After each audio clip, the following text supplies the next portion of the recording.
Today I wanted to share this seeded dollar with y'all. This is the only seeded dollar in my collection. In 1867, this is a with motto coin, so on the reverse there's "In God We Trust" over the eagle. XF45, I bought this coin raw and got it graded.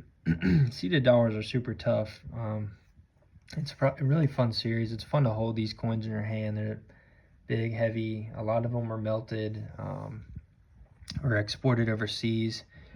We were buying a lot of stuff from China and at this point, and the interesting time of history, the U.S. is really going through that post-Civil War, almost not quite reconstruction, almost just shock of what happened, and kind of trying to rebuild a little bit. Andrew Johnson was president. He got impeached, really unpopular, had no real allies on either side since he was a Southern senator that Lincoln appointed.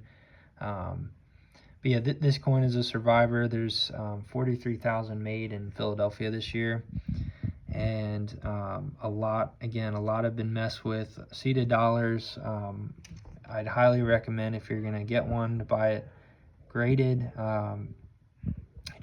mainly for authenticity's sake. But you get better results if you ever need to sell one. I did buy this coin raw again, and I knew it was going to be in that XF range. There's even some protected luster. You kind of see the flash by the date there. If this coin was cleaned a long time ago, it may have just retoned well. There's a little bit of scratch right there and then right there. That kind of the only really distracting marks. Otherwise, a really pleasant piece to look at. XF45 tends to be a really good collector grade for these coins. Most are going to survive in grades lower than this.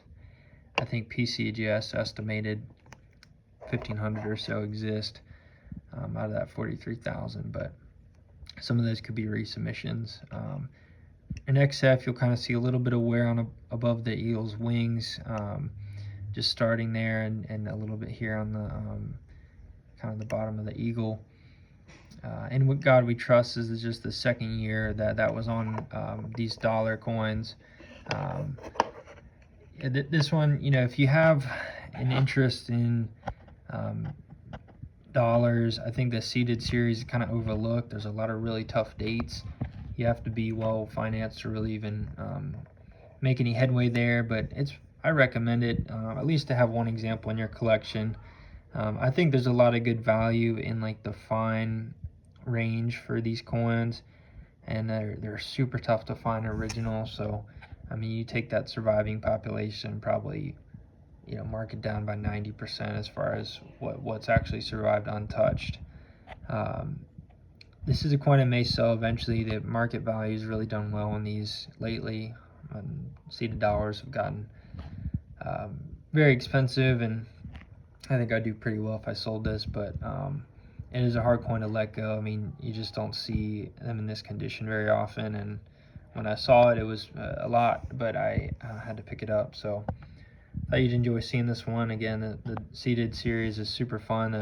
Dollars are, you can kind of, I guess, you just know you have a rare coin when you got a seeded dollar in this condition, particularly on a tough date, and there's some satisfaction there in kind of knowing that you're holding a real piece of history. I think right now in the country, the groundwork was being laid for the 14th Amendment. You had railways being built, and transcontinental railway being built. Wouldn't be finished till 1869, but the country is expanding. I think at this point, if I remember right, there are about 37 states in the Union, 36, and a lot of westward expansion. We're kind of kicking off that era of westward expansion, and or maturing that era of westward expansion, and industry kind of coming back to the U.S. after a period of war. So really interesting coin, and I wanted to kind of document this for my own sake, just in case I do sell it. But really nice coin, and if you can find a good example, preferably certified, definitely pick them up. They're fun to have in your collection.